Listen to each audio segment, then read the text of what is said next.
লকডাউনের মধ্যে 2020 সালের 16ই এপ্রিল বাবা চলে গেলেন।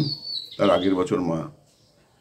যাই হোক, বাবা মার দুজনেরই খুব ইচ্ছে ছিল শরীরটা যেন ওই মাটিতে পুঁতে ফেলে বা আগুনে পুড়িয়ে ফেলে নষ্ট না করা হয়, যেন ডাক্তারি যারা পড়ছেন তাদের বিদ্যা অর্জনের সহায় হয়, অঙ্গ প্রত্যঙ্গগুলো চোখ যেন কাজে লাগে। নাম ছিল অশোক ঘোষ। তার বাবা মার দেওয়া নাম সেটা নয়, সেটা ছিল শঙ্কর। কেন পাল্টে গেল সে গল্প আমি শুনেছি, কিন্তু আমার বাবার মুখেই সে গল্প তোমরা শুনতে পারো। কারণ বাবার বন্ধু, ছোট ভাইয়ের মতো সুব্রত রায় স্বেচ্ছায় রক্তদান আন্দোলনের একজন কর্মী। তার দাদা বাবার বন্ধু ছিলেন দেবব্রত রায়, স্টুডেন্টস হেলথ হোমের গোড়ার দিককার বন্ধু। তিনি এই বছর 20 আগে শান্তিনিকেতন একবার পৌষ উৎসবে এসেছিলেন ভালো ক্যামেরা নিয়ে। তো বাবার সঙ্গে দেখা হয়ে যাওয়ায় এইখানে এসে একটা ভিডিও ইন্টারভিউ রেকর্ড করে রেখেছিলেন। কি কৃতজ্ঞ যে লাগে তার জন্য। তো সেই কৃতজ্ঞতা আরেকবার জানিয়ে তোমাদের জন্য সেই ইন্টারভিউটা তুলে দিই, তাহলে বাবার পরিচয়টা তোমরা স্পষ্ট বুঝতে পারবে। কারণ কত বলবো আর। তবে একটা কথা বলি, সবাই বলেন যারা বাবাকেও চেনেন আমাকেও চেনেন, যে অত একজন কর্মী মানুষ, সংগঠক মানুষের ছেলে কি করে এরকম অকর্মণ্য একটা বকবকি দাস তৈরি হলো। সে আর কি করা যাবে বলো। বাবা কিন্তু কখনো জোর করেননি এই হতে হবে ওই হতে হবে, কোনো ব্যাপারেই বাবা জোর করতেন না।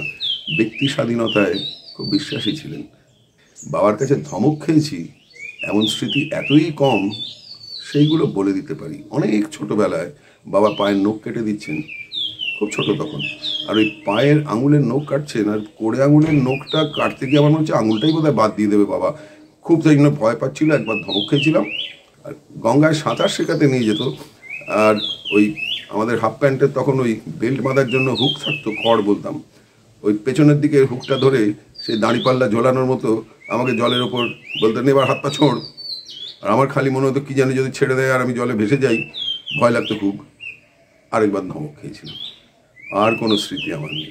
4 ফেব্রুয়ারি 4 তারিখটা বাবার জন্মদিন। শোনো বাবার গল্প, বাবার মুখে শোনো। যদি সময় থাকে পুরোনো দিনের গল্প শুনতে যদি ভালো লাগে।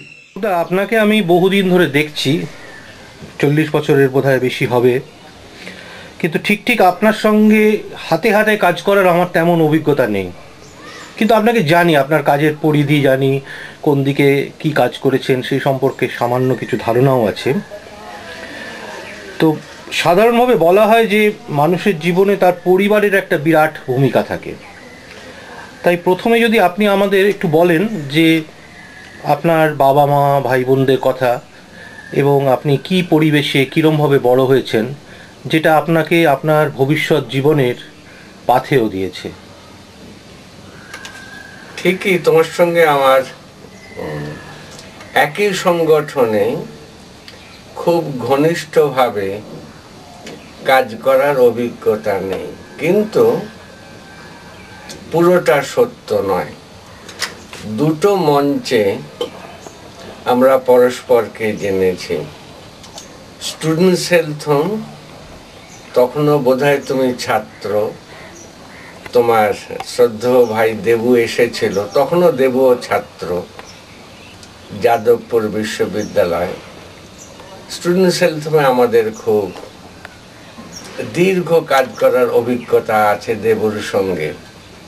তারপরে দেবু রক্ত আন্দোলন শুরু করলো, সেখানেও কিছু কাজ করার অভিজ্ঞতা আছে, কিন্তু ঠিকই সেরকম নিবিড়তা গভীরতা ছিল না। একটা শ্রদ্ধার সম্পর্ক ছিল।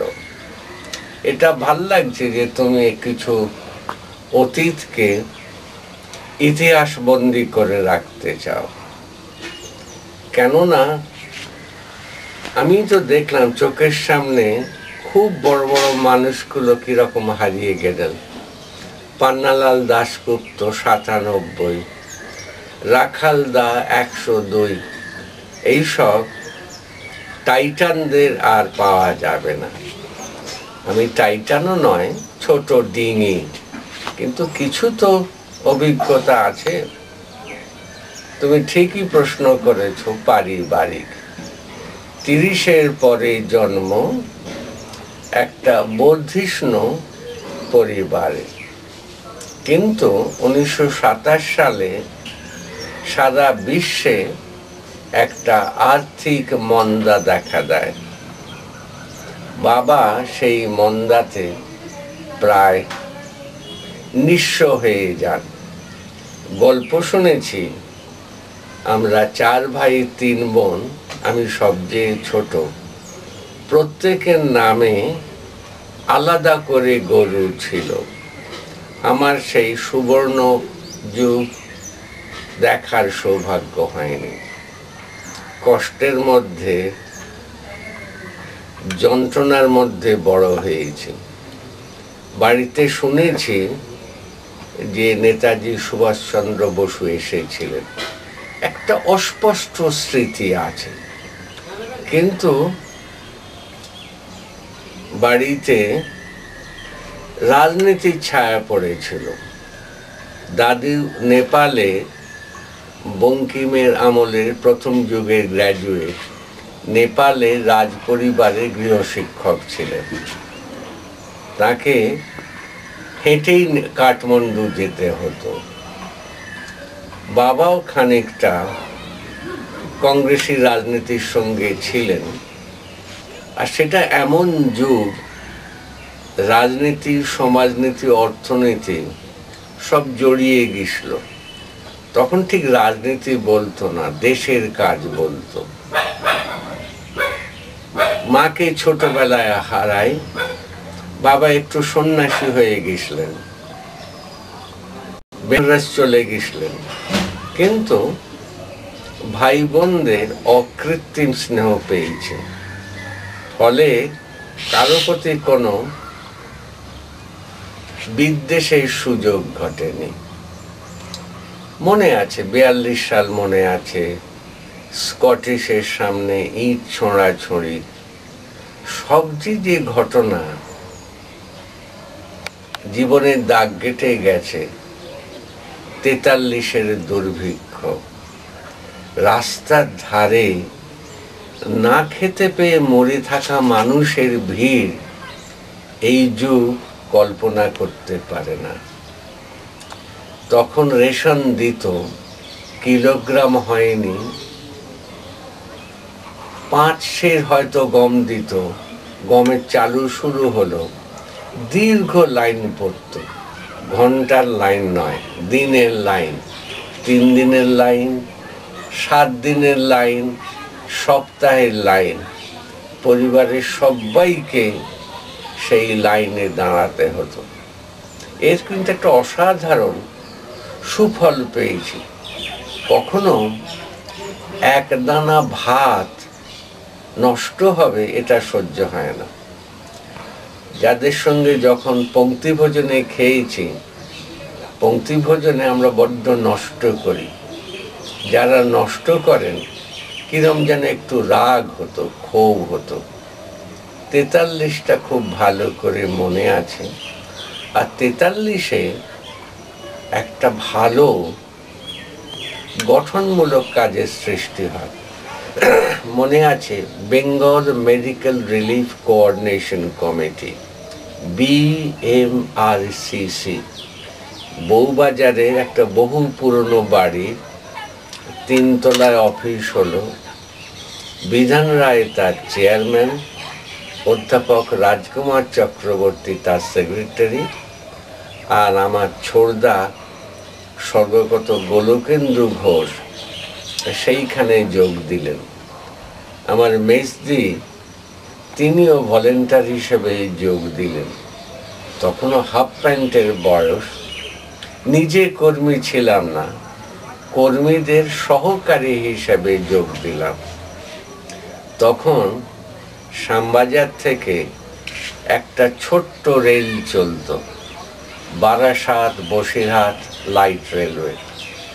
সেই রেলগাড়ি করে নানা রকম রিলিফের জিনিসপত্র মেজদি সেন্টারে, ছোড়দার সেন্টারে পৌঁছে দিতাম। আবার ওই রকম একটা লাইট রেলওয়ে ছিল, হাওড়া থেকে ছাড়তো, শিয়াখালা হয়ে আমতা যেত। এইসব সেন্টারে সপ্তাহ পর সপ্তাহ কাটিয়েছি। আমার কাজ কি ছিল, আমেরিকা থেকে তখন ডিমের গুঁড়ো আসতো, সেইগুলো দেওয়া। চারদিকে অপুষ্টির জন্যে এত খোসপাঁচেরা যে তখনও এত অয়েন্টমেন্ট আসেনি।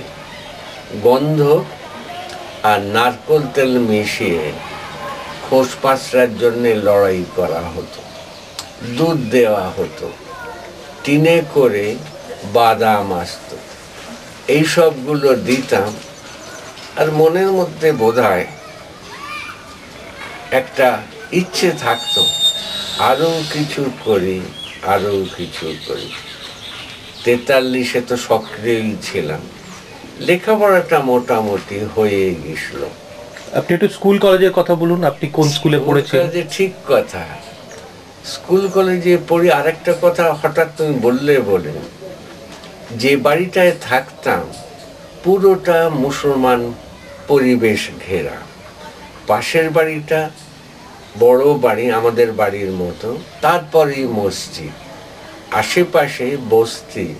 এটা ছিল ভেটেরিনারি কলেজের গায়ে, পেছন দিকটা ভেটেরিনারি কলেজে পাঁচিল ডিঙলেই যাওয়া যেত। আর এই মুসলমান পরিবেশে মানুষ হওয়ার জন্যে একটা অসাধারণ ইসলামের ইতিবাচক দিকগুলো দাগ কেটে গেছে। আমার মাস্টারমশাই ছিলেন আশফাক সাহেব, বলতে দ্বিধা নেই, খুব গরুর মাংস খেতাম। সস্তা বলে, বালক বলে উনি মাস্টারমশাই বলতেন, কি সব খাও, শরীর খারাপ হবে। তিনি নিত্য কোরআন পড়তেন, আমাকে বহু মসজিদে নিয়ে যেতেন, নিজে প্রার্থনায় চলে যেতেন। আমার হাতে যে কোনো একটা গল্পের বই দিয়ে বলতেন, এটা তুমি পড়ো, আমি একটু নমাজ পড়ে আসি। সেই সময় কার্জন পার্কে চারদিক দিয়ে ট্রাম ঘুরতো, একটা ছোট্ট বসার জায়গা ছিল। সেই বইয়ের দোকান থেকে, ওখানে একটা বইয়ের দোকান ছিল, বই কিনে দিয়ে বলতেন তুমি পড়ো। আর আশফাক সাহেব আশেপাশের কোনো মসজিদে প্রার্থনা করতে চলে যেতেন। একটা অদ্ভুত দাগ কেটে গেছিল। আর একটা ঘটনা না বললে, আমি বর্তমান জীবনে যে মুসলমান এলাকায় কাজ করছি তার ইতিহাস অনুল্লেখ থেকে যাবে। চারদিকে দুর্ভিক্ষ, আশফাক সাহেব একা থাকতেন, তিনি রেশন পেতেন। সেই রেশনের ভাগ দিয়ে আমাদের পরিবারকে দুর্ভিক্ষের হাত থেকে অনেকখানি বাঁচিয়েছিলেন। কাজেই এই মাস্টারমশাইয়ের কাছে থাকা, তার কাছ থেকে বই পড়া, কোরআন পড়া, হাদিস পড়া, প্রফেটের জীবন জানা একটা মনের দাগ কেটে গেছিল। 44-45 অগ্নিগর্ভ, 45-এ প্রথম ধর্মঘট হলো 29শে জুলাই, রশিদ আলী দিবস। তখন নেতাজির লড়াইয়ের খবর ছড়িয়ে পড়েছে। আজাদ হিন্দ বন্দীদের, শাহনাজ, লক্ষ্মী সেহগল, এদের মুক্তি চাই বলে জাতি আন্দোলনে ফেটে পড়ছে। আমি পড়তুম মনোহর একাডেমি, জাতীয়তাবাদী সংস্থা। পাশে ছিল কুমুদিনী কন্যা বিদ্যা মন্দির, বেলগেছিয়ার রেল লাইনের ধারে, ওখানে একটা জৈন পরেশনাথ মন্দির আছে তার কাছে। ফলে এগুলো কিশোর বয়সে ছুঁড়ে যেত।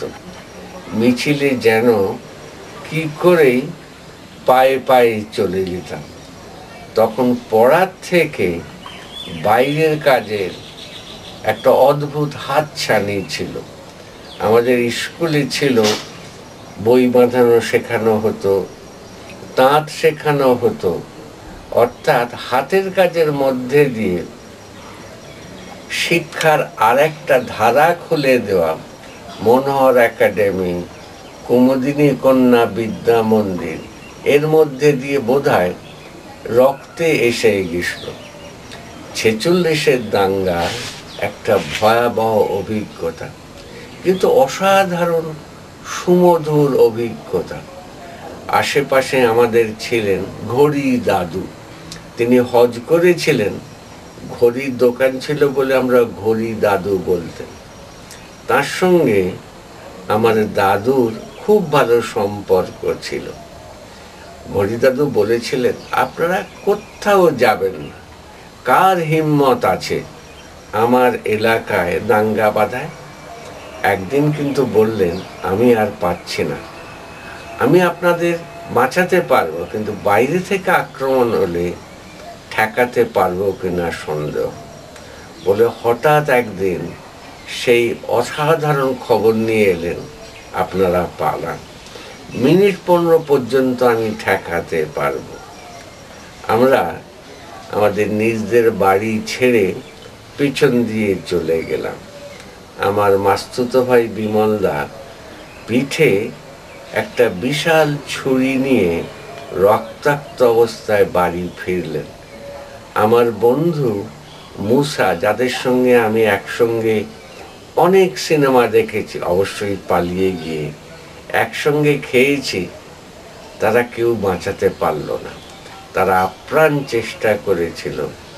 আমরা উত্তরপাড়ায়, তখন হিন্দু প্রধান এলাকায় চলে গেলাম।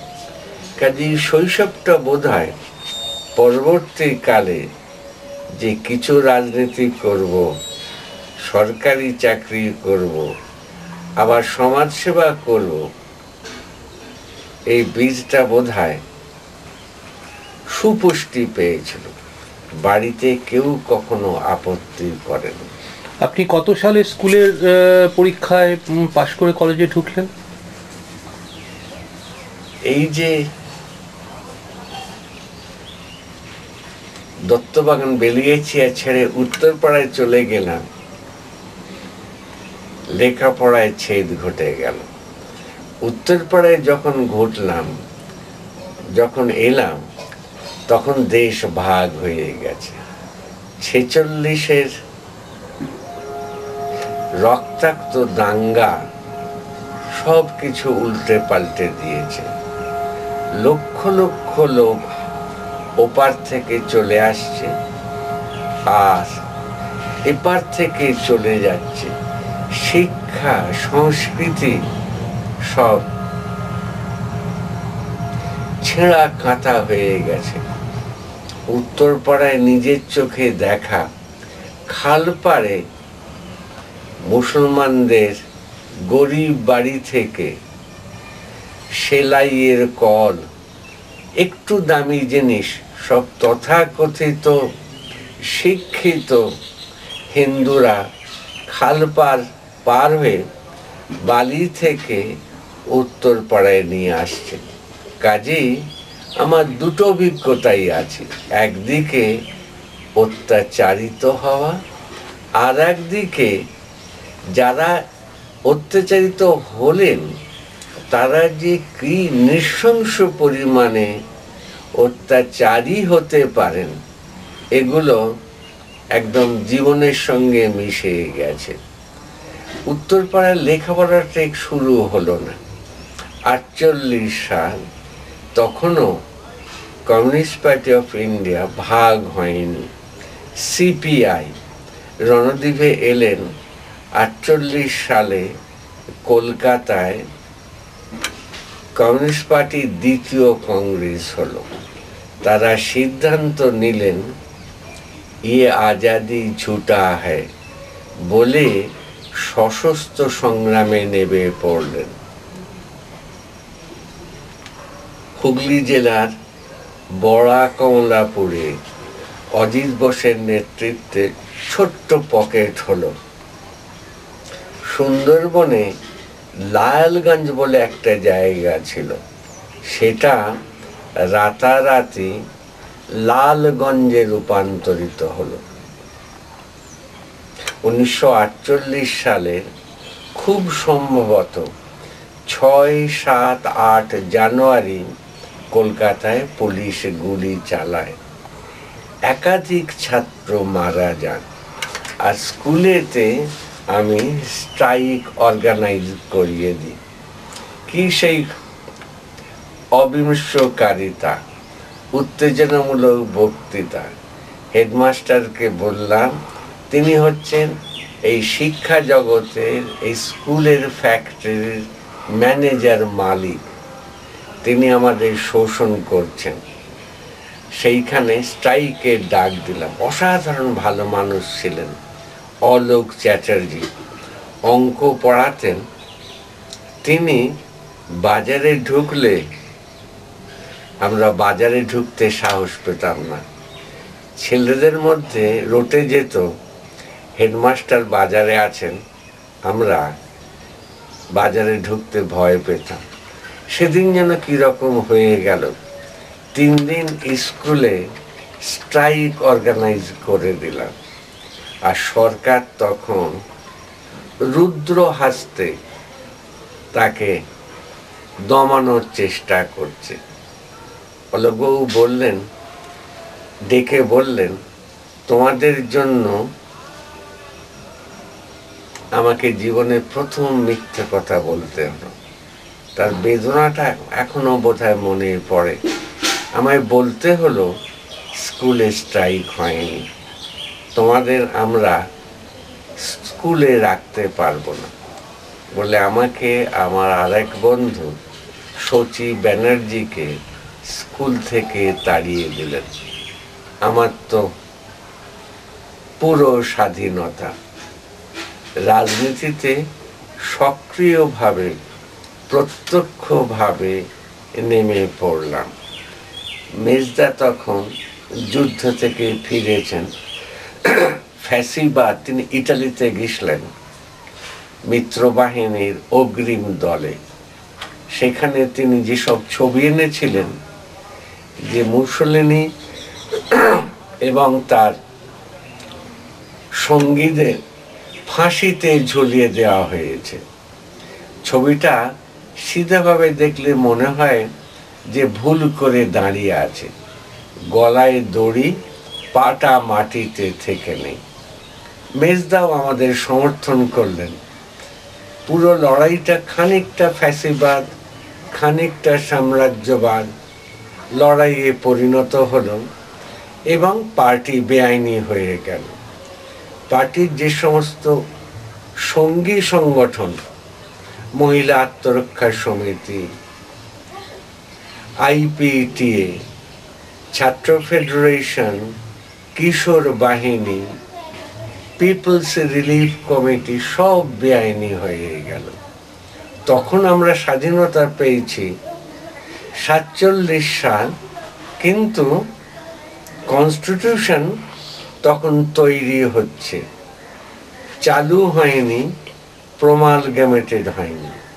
কনস্টিটিউশন এলো, কলকাতা হাইকোর্ট পার্টিকে 51 সালে আইনি করে দিল। পার্টিও ভুল বুঝলো, পার্টি আবার পার্লামেন্টের রাস্তায় ফিরে এলো। ওই দীর্ঘ সময়টা নানা জেলে কাটিয়েছি। কিছু সত্যিকারের কাজে অভিযুক্ত, কিছু পুলিশের বানানো গপ্প। আমার কেসটা ডিফেন্ড করেছিলেন সাধন গুপ্ত। 2-1টা কেসেতে 3 মাস 6 মাসে সাজা পাই, বাকি সময়টা জেলে হাজিরা দিতে হতো। 51 সালে প্রাইভেটে কলকাতা ইউনিভার্সিটি থেকে ম্যাট্রিকুলেশন পাশ করি। এইটা কিন্তু আমার কাছে আশীর্বাদ যে পুলিশ আমাকে ধরে নিয়ে গেছিল। ফলে প্রায় 4 বছর পরে শিক্ষা জগতে ফিরে এলাম। সালে জেলের ভেতর থেকে ম্যাট্রিক পাস করলাম, আর আমার নামটা তখন পাল্টে গেল। অশোক আমার বাবা মার দেওয়া নাম নয়। হেডমাস্টার মশাইকে পুলিশ এসে বলেছিল, যে ছাত্রকে আপনি তাড়িয়ে দিচ্ছেন সেই ছাত্র নাম পাল্টে পরীক্ষা দিচ্ছে, আপনি লিখুন।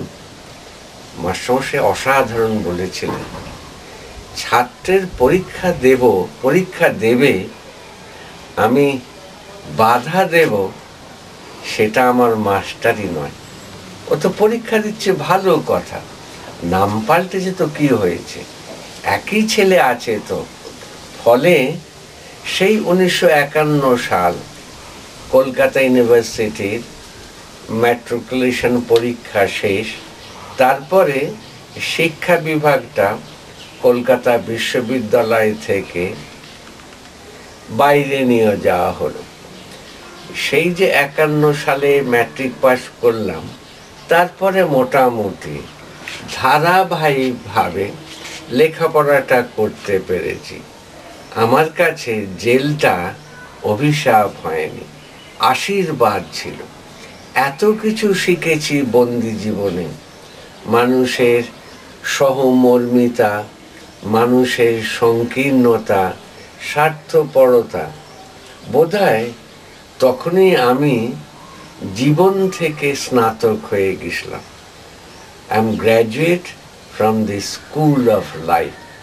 পরে ছাত্র জীবনে অনেক রকম দায়িত্বশীল পদে কাজ করেছি। বঙ্গবাসীর তখন ছাত্রছাত্রীর সংখ্যা 25,000। তখনও ইউনিভার্সিটি গ্রান্টস কমিশন আসেনি। সকাল থেকে কোনো ডিপার্টমেন্ট শুরু হতো, সন্ধ্যাবেলা পর্যন্ত অধ্যাপক জগদীশ ভট্টাচার্যের বাংলায় MA পড়ানো হতো। একটা ইউনিয়ন, অতগুলো ছাত্রছাত্রী, একটা সেক্রেটারি। পরের বছর আবার প্রেসিডেন্ট হলাম। পাশ করে ইউনিভার্সিটিতে গিয়ে আবার ইউনিভার্সিটি ইউনিয়নের প্রেসিডেন্ট হলাম। ফলে ছাত্র জীবনে একটা দীর্ঘকাল দায়িত্বশীল কাজ করার অভিজ্ঞতা হয়েছে। আচ্ছা, আমরা ছোটবেলা থেকে একটা কথা অনেকবার শুনেছি, সেটা হচ্ছে যে কলকাতা বিশ্ববিদ্যালয়ের যখন 100 বছর হলো, তখন একটা বিতর্কের ব্যবস্থা করা হয়েছিল। সেই বিতর্কে আপনি একটা বিরাট বড় শিল্ড পেয়েছিলেন। তো সেটা আমরা ভাষা জানি, একটু যদি বলেন যে কি হয়েছিল ব্যাপারটা। জেলখানায় থাকতেই ওটা বলার অভ্যেস হয়ে গেছিল।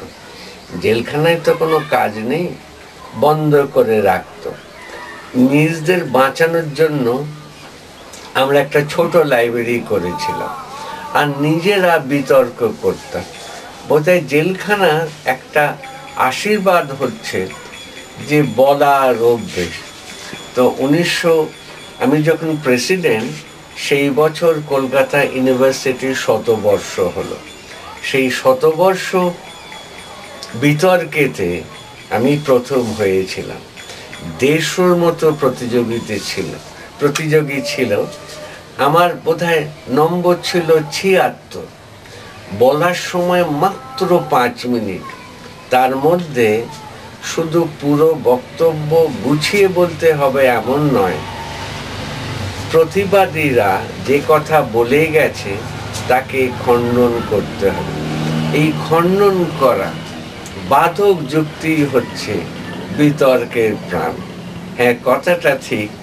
সেই শতবার্ষিকী বিতর্কে আমি প্রথম হয়েছিলাম এবং আমাকে ওরা একটা বড় শিল্ড উপহার দিয়েছিল। তো বিতর্কে তখন অভ্যেস ছিল, অনেক প্রতিযোগিতায় যোগদান করেছি, ভালো লাগতো। তো এই জেলখানা থেকে বেরিয়ে উত্তরপাড়া কলেজ ঘুরে বঙ্গবাসীতে যখন এলাম, তখন অরুণদার সঙ্গে দেখা হলো। একদম প্রথম যুগ। ডক্টর অমিয় বোসের পেছনের দিকের একটা 36 স্কোয়ার ফিট ঘরে 128B ধর্মতলা স্ট্রিট, সেইখানে স্টুডেন্ট সেলথমের জন্ম। সেই যে জন্মলগ্নে জুড়ে গেলাম, তারপর ডক্টর অমিয় বসুর পেছনের চেম্বার শেষ করে 44/1 ক্রিক রয়ে ভাড়া বাড়িতে স্টুডেন্ট সেলথমের উত্তরণ ঘটল। আমরা ইউনিভার্সিটি ইউনিয়নের পক্ষ থেকে সোভিয়েতের ছাত্ররা একটা এক্সরে প্ল্যান দিয়েছিল, তার জন্যে জেনারেটর কিনতে হবে। আমরা ইউনিভার্সিটির টাকা দিয়েছিলাম। চেকোস্লোভিয়ার পক্ষ থেকে একটা অ্যাম্বুলেন্স ভ্যান এলো, স্কোডা ভ্যান। আমি গাড়ি চালানো শিখে দীর্ঘকাল স্টুডেন্ট সেলথমের স্কোডা গাড়িটার অ্যাম্বুলেন্স চালিয়েছি। দীর্ঘকাল অরুণদার সঙ্গে কাজ করে অনেক কিছু শিখেছি। আমি যে পরে আইটিডিসিতে একটা দায়িত্বশীল পদে ছিলাম, তার একটা বড় কারণ কিন্তু এই অ্যাডমিনিস্ট্রেটিভ পোস্টে থাকার অভিজ্ঞতা। স্টুডেন্ট সেলথমে অনেক ঝড় এসেছিল, কিছুটা পরিহারযোগ্য ছিল। বন্ধু বান্ধবদের মধ্যেও আমরা ঠিক এক থাকতে পারি না, একটা কোথাও ফাটল ধরে গেছিল। স্টুডেন্ট সেলথম ছেড়ে দিয়ে সরকারি চাকরিতে ঢুকলাম। তারও আগে অবশ্য বেশ কিছু কাল ট্রেড ইউনিয়ন করেছি জয়াতে, কিন্তু জয়াতে যখন ট্রেড ইউনিয়ন করছি পার্টি ভাগ হয়ে গেল। সেই ভাগের পর থেকে আমি আর কখনো কার্ডধারী কমিউনিস্ট ছিলাম না। কিন্তু ভালো লাগেনি চীনের সঙ্গে ভারতের ঝগড়া। বেদনা ছিল, চীন একটা সমাজতন্ত্রের দেশ, সে কি ভারত আক্রমণ করতে পারে? সোভিয়েতের পতন নিজের চোখে দেখা। বিশ্ববিদ্যালয়ের পক্ষ থেকে আমি 57 সালে যখন ক্রেমলিনেতে লেনিনও শুয়ে আছেন, স্ট্যালিনও শুয়ে আছেন, মাইলের পর মাইল লম্বা লাইন, সেই মসোলিয়ামে সেই যুগে আমি সোভিয়েত দেখেছি। কিন্তু মনে হতো বোধহয় কোথাও একটা ফাঁকা আছে।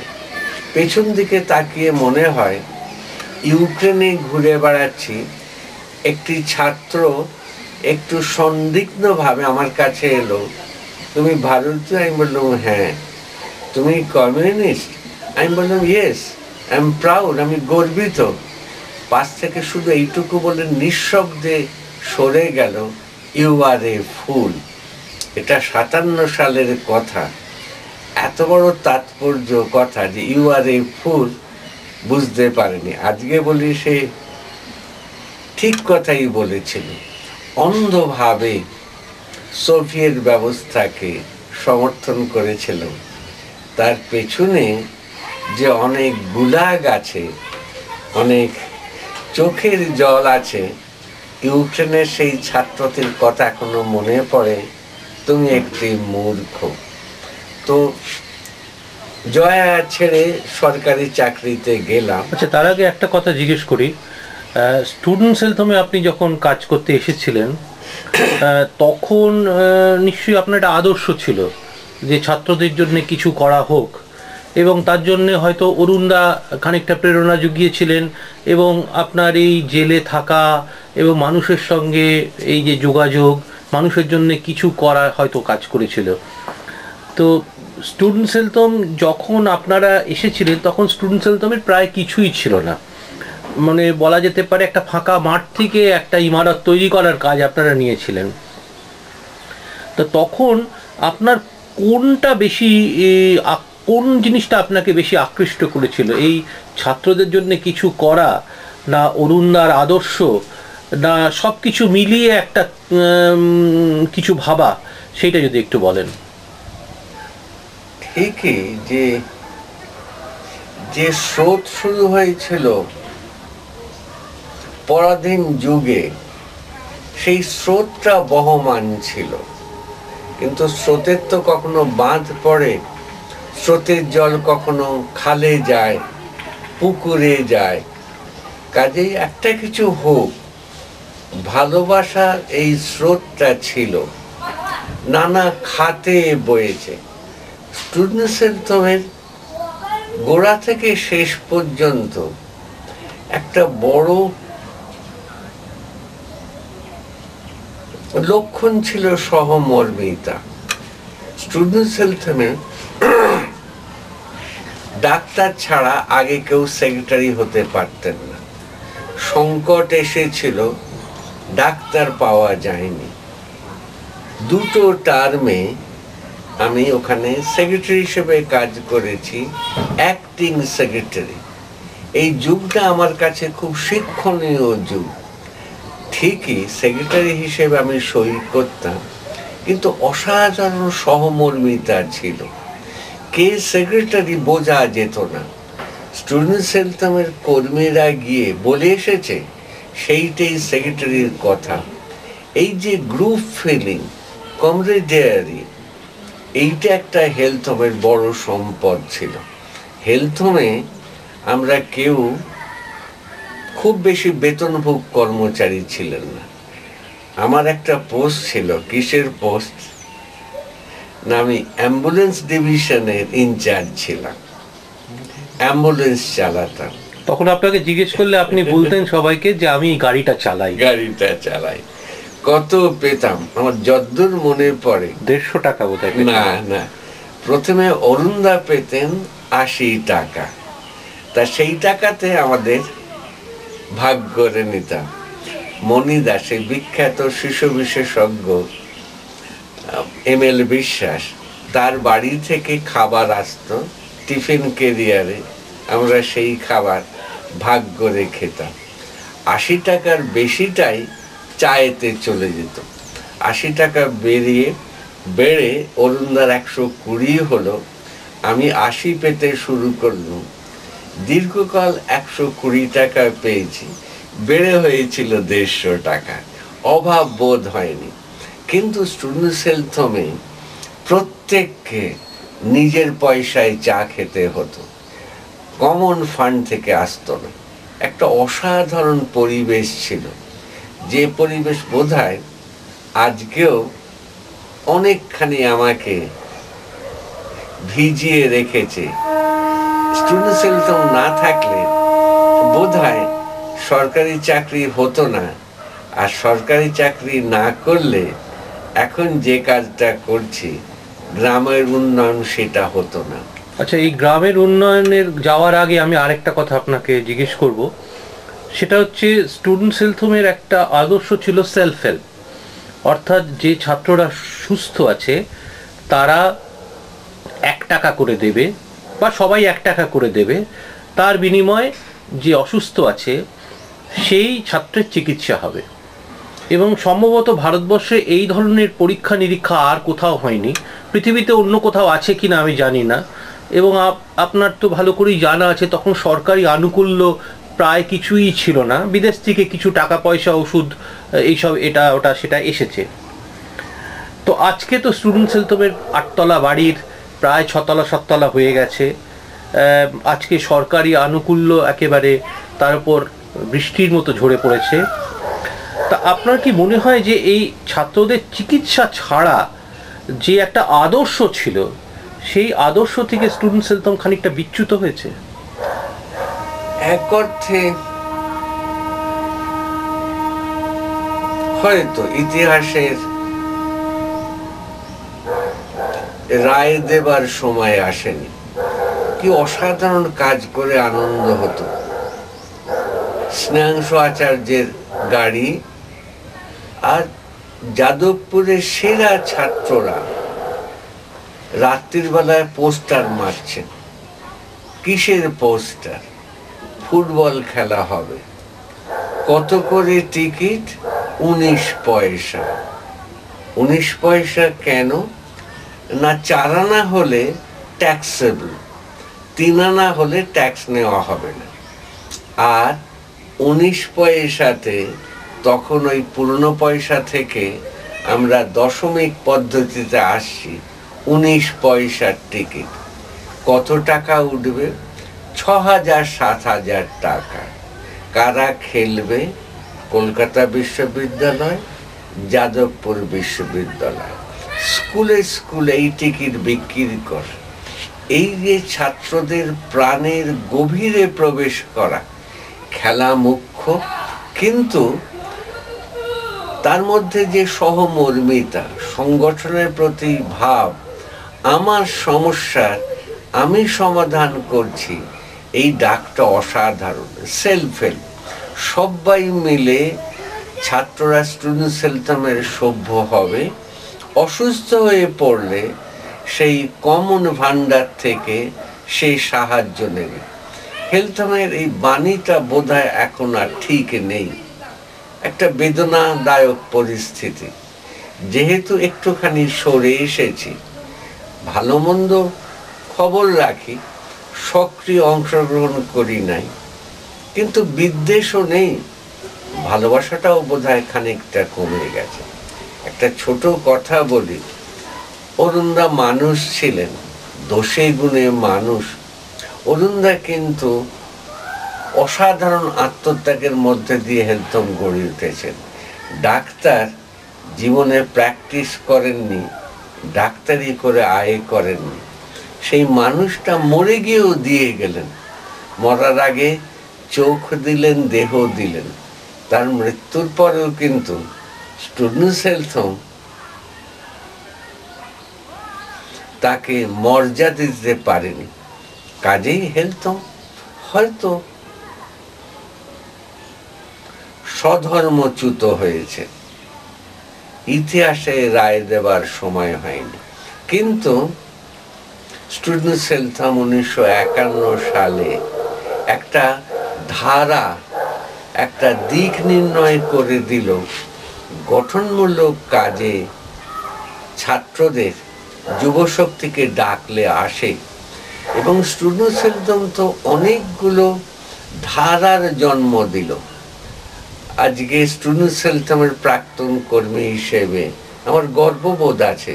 গ্রামে চলে গেলাম, দেবু একটা বিশাল শক্তিশালী রক্তদান আন্দোলন গড়ে তুলল। রণবীরদাও কিন্তু চোখের ব্যাপারে একটা সার্থক ইনস্টিটিউশন গড়েছেন। সবটাই কাজে আন্দোলন ব্যর্থ হয় না।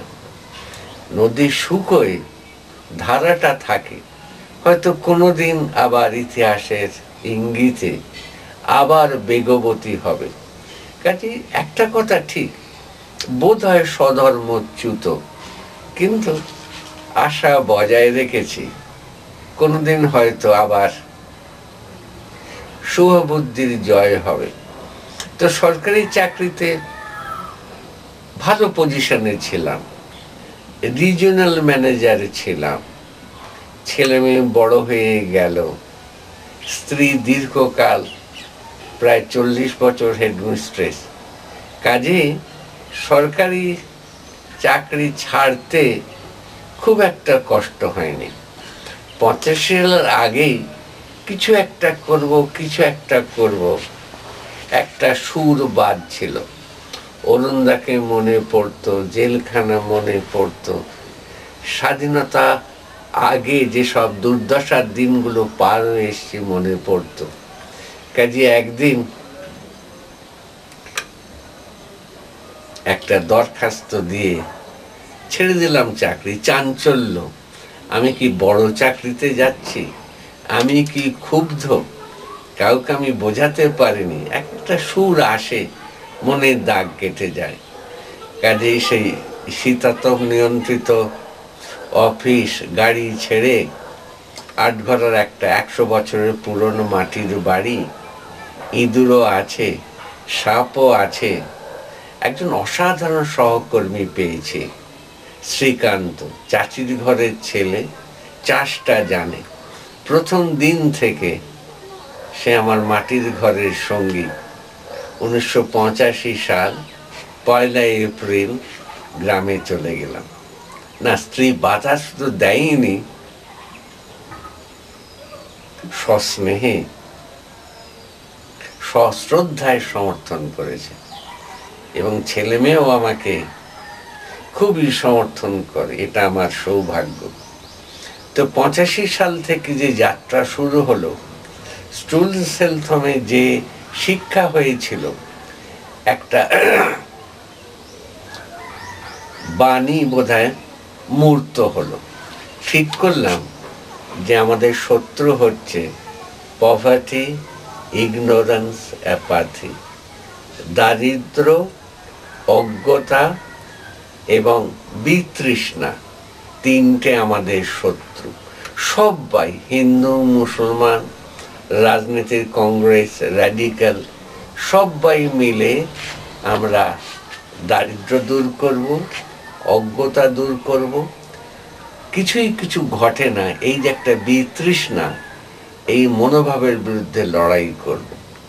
অসাধারণ আনন্দ পেয়েছি। প্রথম কয়েক বছর ভোরবেলায় উঠে প্রাতকৃত্যের জন্য মাঠে যেতে হতো। এই অভিজ্ঞতা সামান্য ছিল 43 সালের, কিন্তু বর্ষায়, শীতে, ভোরবেলায়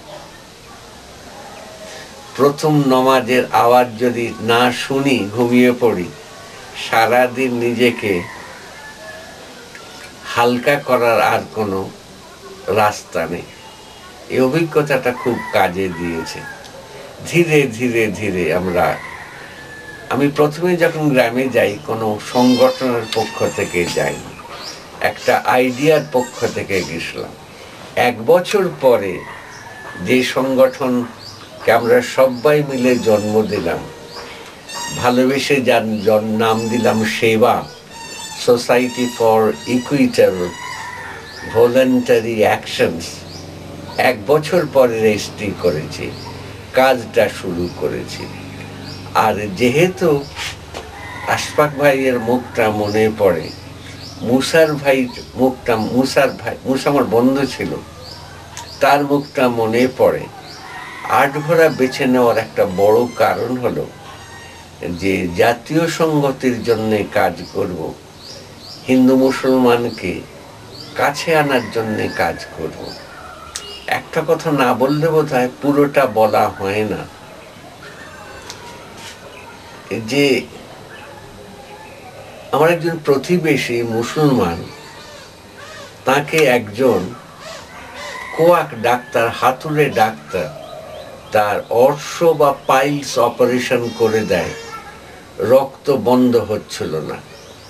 নানা হাসপাতাল ঘুরে আর্জি করে যখন নিয়ে গেলাম, তখন তার সেই অবস্থা, তাকে রক্ত দিতেই হবে।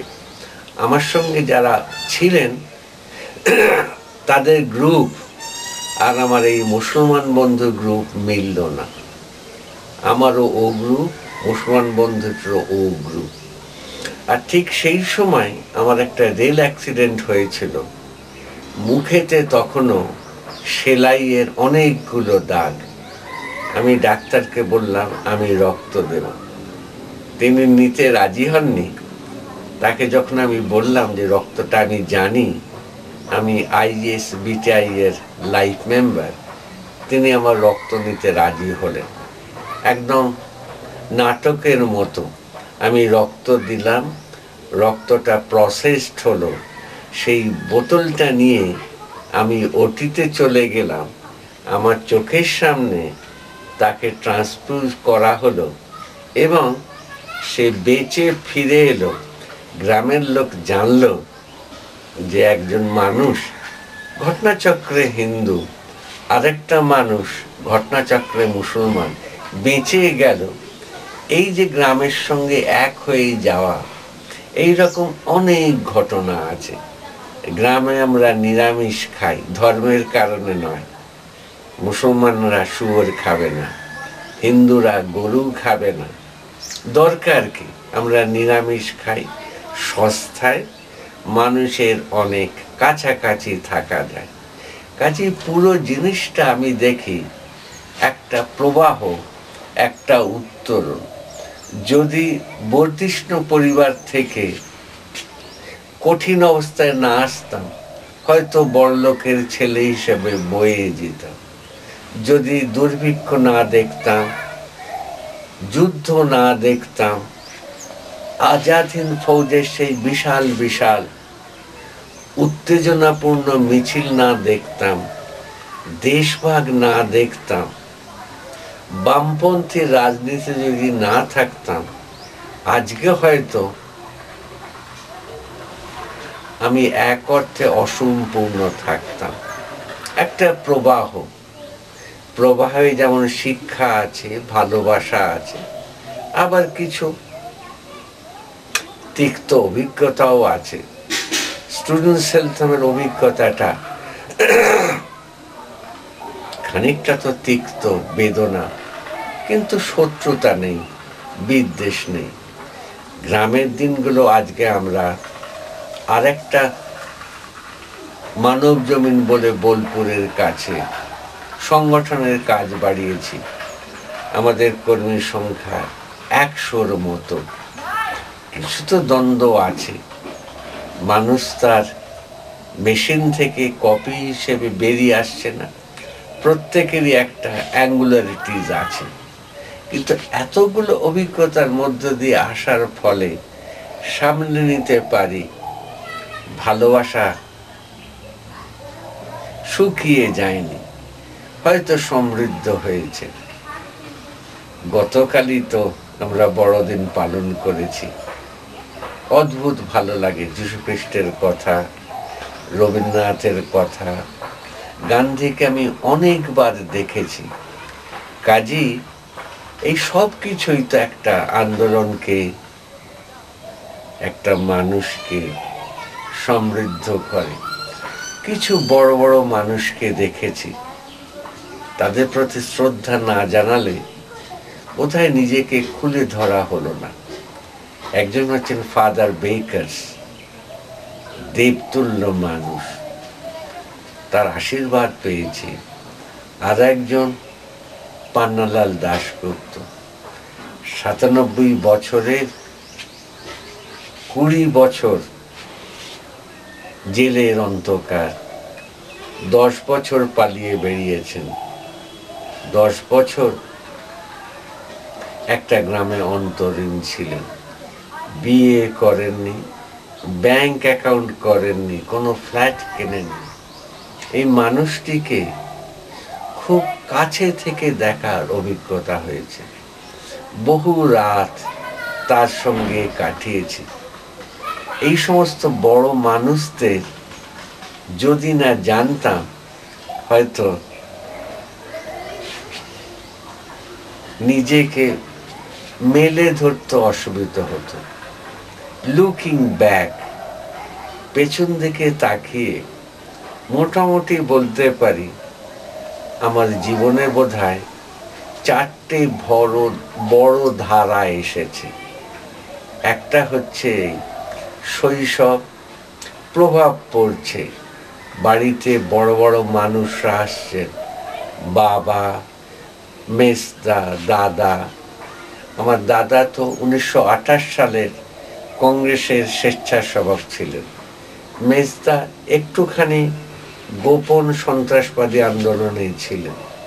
এই ধারাগুলোর প্রভাব শৈশব বলা যেতে পারে, কৈশোর বলা যেতে পারে একটা ধারা। দ্বিতীয় ধারা হলো প্রত্যক্ষভাবে নেমে পড়া। ওই যে বললাম, Bengal medical relief coordination committee, Bijan রায়ের মতো মানুষকে দেখা, অধ্যাপক রাজকুমার চক্রবর্তীর মতো সর্বস্ব ত্যাগী মানুষকে দেখা, এইটা একটা ধারা। রাজনীতি প্রত্যক্ষভাবে কিছু তো অন্যায় করেছি, রেল লাইন উপরতে গেছি, ছুরি নিয়ে তাড়া করেছি, মনে পড়লে ভালো লাগে না। সেই একটা ধারা। 2 নম্বর ধারা। 3 নম্বর ধারা স্টুডেন্ট সেলথম। জীবনের প্রায় 20টা বছর সেখানে কেটেছে, শেষ ধারায় পৌঁছে গেছি। ভালো লাগছে, নো রিগ্রেট, কোনো খেদ নাই। এখন বুঝতে পারছি পাল্টাচ্ছি, কম রাগী, কাজ তো একটু বুড়ো হচ্ছে, কমছে। কিন্তু যখন পেছন দিকে তাকিয়ে দেখি তখন ভালোই লাগে। বন্ধু বান্ধব পেয়েছি, একটা আনন্দ ঘন পরিবার পেয়েছি, অসাধারণ গুণী বন্ধু বান্ধব পেয়েছি, বলতে কোনটা নেই। দেবু তার অন্যতম। দেবুর মাধ্যমে অনেকগুলো মানুষকে দেখেছি। ডক্টর ত্রিগুণা সেনের আমি স্নেহধন্য ছিলাম না, কিন্তু বোধহয় একটা স্নেহ ছিল। কাজেই যদি পরিবারের মধ্যে আবদ্ধ থাকতাম,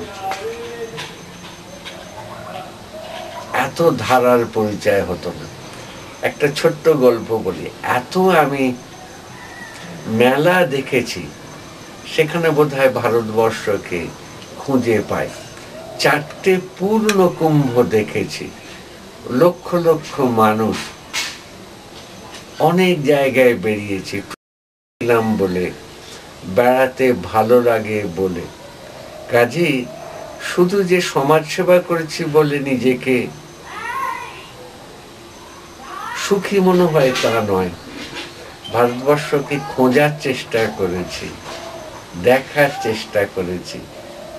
কুম্ভ মেলা যখন পাহাড়ে যাই, একসময় আমি HIM এর মেম্বার ছিলাম, রক ক্লাইম্বিং শিখেছি। একা একা হাঁটতে হতো, মনে হতো নিজের সঙ্গে কথা বলার অফুরন্ত সুযোগ। সব মিলিয়ে জীবনের শেষ পাদে এসে ভালোই লাগে। কোনো কাজটাই সম্পূর্ণ নয়, কিন্তু কোনো কাজটা যদি না থাকতো তাহলে বোধহয় জীবনটা অসম্পূর্ণ থেকে যেত। নতুন পরিস্থিতি, গ্লোবালাইজেশন, একটু পাল্টাতে হবে। আচ্ছা, আমি আরেকটা প্রশ্ন করব আপনাকে। সেটা হচ্ছে যে সেটা যদিও আপনার এই সেবামূলক কাজের সঙ্গে সরাসরি যোগ নয়, কিন্তু যেহেতু আপনি কম বয়সে কমিউনিস্ট আন্দোলনের সঙ্গে জড়িয়ে পড়েছিলেন এবং তার একজন কর্মী হিসাবে কাজ করেছেন, তারপর আমরা রাশিয়ায় কমিউনিজমের অবস্থা দেখেছি, পূর্ব ইউরোপের দেশগুলোর অবস্থা দেখেছি, এখন আমরা চীনের অবস্থাও দেখি। পণ্ডিত ব্যক্তিরা বলেন যে চীনে কমিউনিজম অ্যান্ড ক্যাপিটালিজম মিশে গেছে, একটা নতুন ধারা হয়েছে। এই ব্যাপারে আপনার নিজস্ব মতামত কি?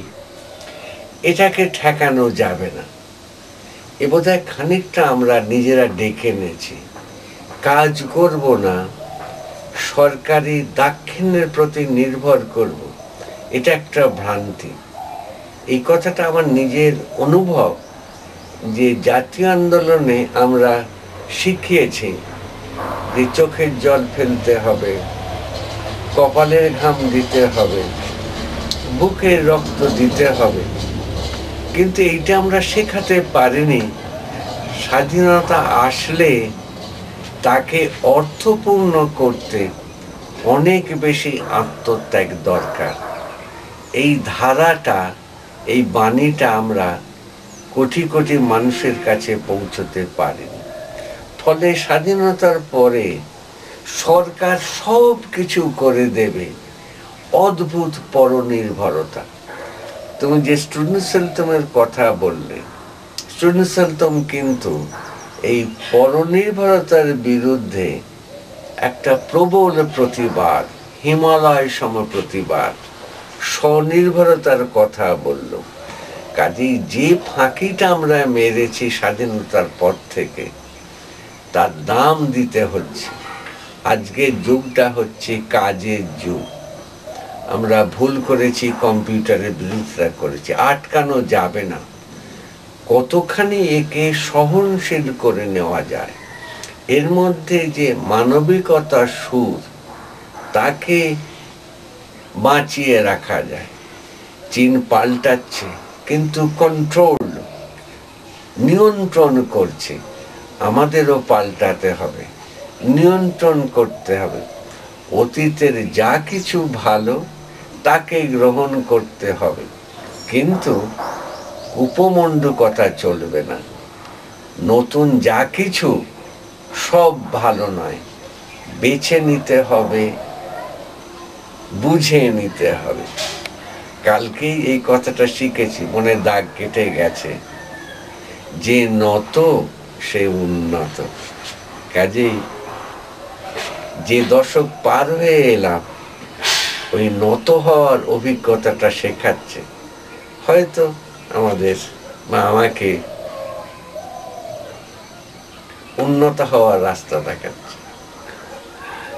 আপনার কিছু করতে ইচ্ছে করেছিল, এই সেবামূলক কাজ এখনো করতে পারেননি, ঘড়ির কাঁটা যদি পিছিয়ে দেওয়া যেত তাহলে আবার নতুন উদ্যমে করবার কথা ভাবতেন, এরকম কি কিছু মাথায় আছে?